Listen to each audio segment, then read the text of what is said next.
투자를 하는 사람들을 두 가지 유형으로 나누자면 돈을 잃는 사람과 돈을 버는 사람으로 나눌 수가 있겠지. 여기서 비율을 따지자면 돈을 버는 사람의 비율이 많을까? 아니면 돈을 잃는 사람의 비율이 많을까? 길게 생각할 것도 없이 돈을 잃는 사람의 비율이 압도적으로 높겠지? 오늘 영상은 왜 시장에서는 돈을 잃는 사람들의 비율이 더 많은 건지, 돈을 버는 소수가 되려면 어떻게 해야 하는지에 대한 근본적인 방법론을 다룬 매매기법에 대한 영상이고, 그 매매기법으로 가장 큰 성과를 이룬 트레이더의 꿀팁에 관련된 영상이요. Just when I thought my trading couldn't get any better, I made $442,000 this past week using my best. In this video, I'm going to break down the whole week. I'll walk you through how I select the right markets to trade, how I executed those trade ideas, and the results, showing you that this is all real. Just looking at my TradeZella, this is really only one account. I have 28 funded accounts.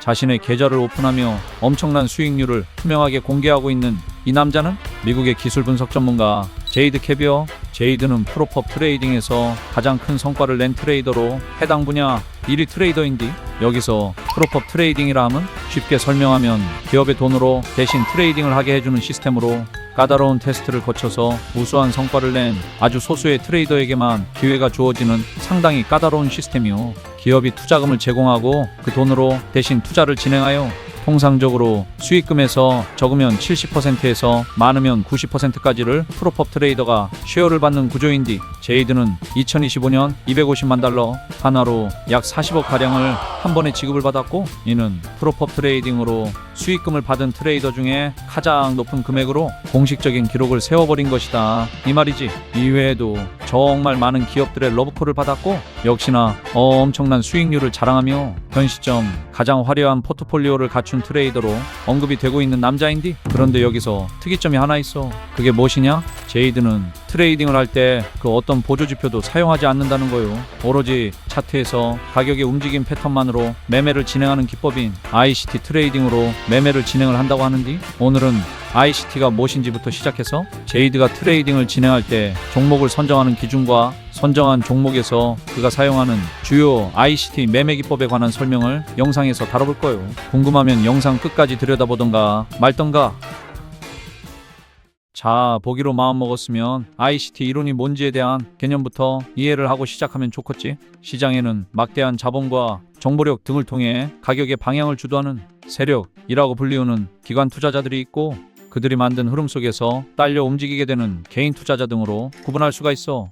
그럼 여기서 앞에서 언급한 돈을 잃고 있는 다수의 투자자들에는 개인 투자자들이 많이 속해 있을 것이고, 돈을 벌고 있는 소수의 투자자들은 세력들과 그 세력의 흐름을 잘 파악하여 그들에게 편승해 있는 소수의 개인 투자자들이겠지. 그래서 시장 구조의 이해와 분석을 통해서 세력들이 만들어내는 흐름을 읽어낸다 라는 목적으로 만들어진 트레이딩 이론이 바로 ICT 이론이다, 이 말이요. 그럼 이제 ICT 이론에서 얘기하는 시장 구조에 대한 이해란 무엇인지 설명을 해줘볼게. 시장의 형태는 크게 두 가지 형태로 나눌 수가 있는데, 추세와 비추세로 나눌 수가 있어. 시장은 마냥 오르기만 하지도 않고 마냥 내리기만 하지도 않지. 적절히 추세와 비추세장이 번갈아가며 등장하게 되는데, 매매를 할 때 가장 먼저 해야 하는 일은 현재 시장이 어떤 상태에 놓여 있는지 파악을 해야 하는 거요. 그래서 ICT 이론에서는 이것을 파악하기 위한 기준을 제공을 했어. 우선 상승 추세는 직전 고점보다 더 높은 고점, 직전 저점보다 더 높은 저점을 만들어내고 있다면 이것을 기준으로 현재 상승 추세에 있다 라고 해석해 주는 거예요. 그리고 이 추세가 지속되고 있는지를 파악하는 기준은 고점을 높이기 위해서 이전 고점을 돌파하면 이것은 추세가 연속됨을 의미하고, ICT에서는 이것을 브레이크 오브 스트럭처의 약자인 BOS라고 칭해. 이 고점과 저점을 높이는 형태의 BOS가 계속 확인이 된다면 상승 추세가 유지되고 있음을 알 수가 있는 거예요. 그럼 반대로 하락 추세를 확인하는 기준은 직전 고점보다 더 낮은 고점, 직전 저점보다 더 낮은 저점을 만들어내고 있다면 이것을 기준으로 현재 하락 추세에 있다 라고 해석해 주는 거예요. 이때 이전 저점을 이탈하여 더 낮은 저점을 만들 때도 추세가 연속됨을 의미하고, 하락 추세에서도 마찬가지로 BOS라고 칭해. 이 고점과 저점을 낮추는 형태의 BOS가 계속 확인이 된다면 하락 추세가 유지되고 있음을 알 수가 있는 것이지. 그럼 추세가 연속되는 것이 아닌 깨졌을 때에는 어떻게 판단할 수 있을까? 지금까지 정립한 기준을 토대로 예시를 보여줄게. 이전 고점보다 낮은 고점, 이전 저점보다 낮은 저점을 형성하는 BOS가 연속되고 있으니 현재 하락 추세가 진행 중임을 알 수가 있지. 그런데 이때 고점과 저점을 낮추는 패턴을 깨고 직전 고점을 돌파한 상태로 캔들이 마감됐다면 이것은 체인지 오브 캐릭터의 약자로 CHOCH 줄여서 초크라고 칭하고 추세의 성격이 전환되었다 라는 것을 의미해. 하지만 여기서 전환이라는 것은 하락 추세에서 상승 추세로 전환됩니다 라는 의미가 아닌 현재까지 이어져 오던 하락 추세는 일단락 되었습니다 라는 의미로 해석해 주는 거요. 여기서 다시 BOS를 만들며 새로운 추세를 만들어 나갈 수도 있고 변동성이 적어지며 횡보를 이어나갈 수도 있겠지. 여기까지가 ICT 이론에서 제시하는 시장의 구조를 파악하는 기준이요. 그럼 이제 다음으로는 이 구조를 파악한 이후에 시장의 이상 징후를 포착하는 방법에 대해서 알려줘 볼게. 우선 ICT에서 제시하는 시장의 이상 징후를 포착하는 방법은 꽤나 다양하지만 영상 도입부에 소개한 제이드는 페어밸류 갭이라는 방법을 사용하여 이상 징후를 포착해내고 이를 통해 매매할 종목을 선정을 한다고요. Okay, so planning for Monday, looking at the dollar index, I noticed that, right, we've closed through this fair value gap, which all of a sudden now, in my opinion, turns into an inverted fair value gap. So my drawn liquidity for the dollar is lower. Okay, very simple. In TradingView, what I do is actually mark my dollar index with a red flag. So anything that I'm bearish on, I mark red. Anything I'm bullish on, I mark blue. Just to keep it very simple. 먼저 제이드는 관심 있는 종목을 여러 개로 선정을 해놓은 뒤에 의미 있는 페어밸류 갭을 찾아서 각각 작도를 해놓고 페어밸류 갭의 브레이크, 즉 이탈 혹은 돌파를 통해서 유동성이 활발한 종목과 유동성이 적은 종목을 구분해내어 유동성이 확인된 종목에서 매매를 진행한다고요. 이게 무슨 말인지 알려면 우선 페어밸류 갭이 무엇인지에 대해서 좀 알아봐야 쓰겠지?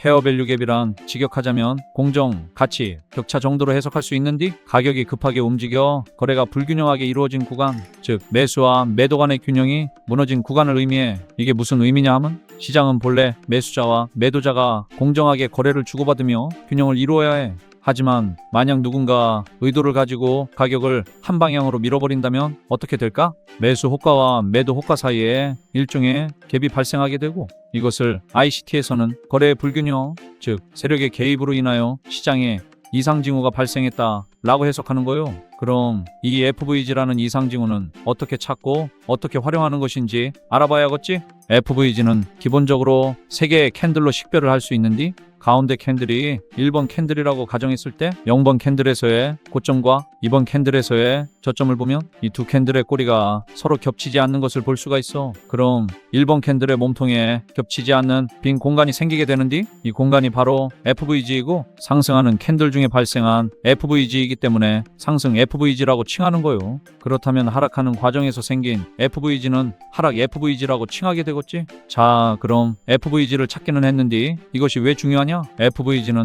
단순하게 그저 빈 공간이 아니오. 앞서 얘기했던 것처럼 매수와 매도는 어느 정도 균형이 이루어져야 하는데 이렇게 너무 빠르게 가격이 상승하면서 공간이 생겼다는 것은 들어오는 매수 주문에 비해서 매도 주문이 월등히 부족했다는 것을 의미하고 그건 곧 체결되지 못한 여분의 매수 주문이 잔존하게 된다라는 거요. 그럼 추후에 매도 물량이 나오게 되면서 이 빈 공간으로 가격이 돌아올 때 앞전에 체결되지 못한 매수 주문이 어떻게 되겠어? 그려 다시 체결되게 되겠지. 그렇기 때문에 상승 FVG는 미래에 강한 지지 구간으로 작용하게 되고 반대로 하락 FVG는 미래에 강한 저항 구간으로 작용하게 된다 이 말이요. 그럼 여기까지의 개념을 가지고 제이드의 종목 선정 기준을 다시 한번 되짚어 보자면 우선 관심 종목 중에서 미리 작도를 해놓은 의미 있는 페어밸류 갭을 이탈해버리거나 혹은 도달하지 못했을 경우 해당 종목은 패스를 진행해주고 페어밸류 갭 안쪽에 안정적으로 안착을 한 종목에서 매매를 진행해준다고요. 그럼 이제 다음으로는 제이드가 이러한 방식으로 종목을 선정한 뒤에 페어밸류 갭을 어떻게 활용하여 매매를 진행하는지 실전을 통해서 직접 과정을 보여줄게. 현재 자리를 보게 되면 직전 고점보다 낮은 고점, 직전 저점보다 낮은 저점을 형성하는 하락 BOS가 발생하며 강한 하락 추세가 진행이 되고 있었던 걸로 보이지? 하지만 직전 고점을 돌파하는 장대 양봉이 나오면서 초크가 발생했어. 그럼 지금 이어져온 하락 추세가 일단락 됐다는 소리겠지? 그리고 이때 이 초크가 발생한 장대 양봉의 앞뒤 캔들의 꼬리가 서로 겹치지 않고 상승 페어 밸류 갭이 발생을 했는데 가격이 추후에 이 페어 밸류 갭 반으로 돌아오고 지지를 받는 게 확인이 되면 그 자리에서 롱 포지션 진입을 해줄 거예요. 이해됐으면 추후 상황이 어떻게 진행될지 한번 기다려보자고.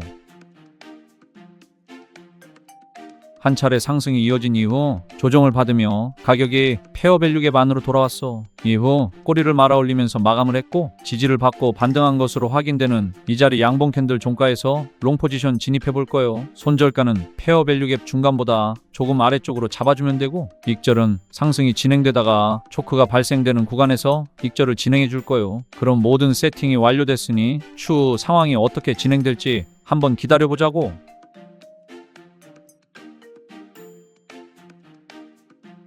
고점과 저점을 계속 높이던 와중 직전 저점보다 낮은 저점이 나오면서 초크가 발생했어. 현재 가져온 상승 추세가 일단락되고 있다고 볼 수 있으니 지금 자리 음봉 캔들 종가에서 포지션 전량 익절해 줄 거예요. 손익비는 무려 6배가 넘는 엄청난 손익비로 거래가 마무리되었어. 반대 포지션도 한번 해석해 보자고. 직전 고점보다 높은 고점, 직전 저점보다 높은 저점을 형성하는 상승 BOS가 발생하며 강한 상승 추세가 진행이 되고 있던 와중 직전 저점을 뚫고 이탈하는 초크가 발생했어. 그럼 지금 이어져온 상승 추세가 일단락 됐다는 소리겠지? 그리고 이때 이 초크가 발생한 자리 바로 직전 캔들에서 장대 음봉을 통해 하락 페어 밸류 갭이 발생을 했고 가격이 추후에 이 페어 밸류 갭 반으로 돌아오고 저항을 받는 게 확인이 되면 그 자리에서 포지션 진입을 해줄 거예요. 이해됐으면 추후 상황이 어떻게 진행될지 한번 기다려보자고. 가격이 페어 밸류 갭 안으로 돌아왔고 저항을 받으며 페어 밸류 갭 아래로 이탈했지? 이 음봉 캔들 종가에서 숏 포지션 진입해 볼 거예요. 손절가는 페어 밸류 갭 중간보다 조금 위쪽으로 잡아주고 익절은 롱 포지션과 마찬가지로 추세가 진행되다가 초크가 발생되는 구간에서 익절을 진행해 줄 거예요. 그럼 모든 세팅이 완료됐으니 추후 상황이 어떻게 진행될지 한번 기다려 보자고. 고점과 저점을 계속 낮추며 추세를 진행시키던 와중 직전 고점보다 높은 고점이 나오면서 초크가 발생했어. 현재 가져온 하락 추세가 일단락되고 있다고 볼 수 있으니 지금 자리 양봉 캔들 종가에서 포지션 전량 익절해 줄 거예요. 손익비는 약 3배가량의 손익비로 기분 좋게 거래가 마무리되었어. 자, 여기까지 앞서 배운 ICT의 개념들을 토대로 제이드가 페어 밸류 갭을 통해서 종목을 선정하는 기준과 선정된 종목에서 페어 밸류 갭과 시장 구조의 이해를 통해 매매를 하는 방법까지 전부 알려줬어. 이 방법들을 여러분들 각자 매매하는 스타일에 맞게 테스트를 진행들 해보시고 이번 영상 반응이 괜찮다면 제이드의 ICT 매매 전략 심화 버전까지 영상을 제작해볼게. 그럼 오늘 영상은 여기까지. 다들 항상 안전하게 투자들 진행하시고 혹시 아직까지도 영상 구독과 좋아요, 알림 설정 안 눌렀다면 누르고들 가셔라 이 말이요.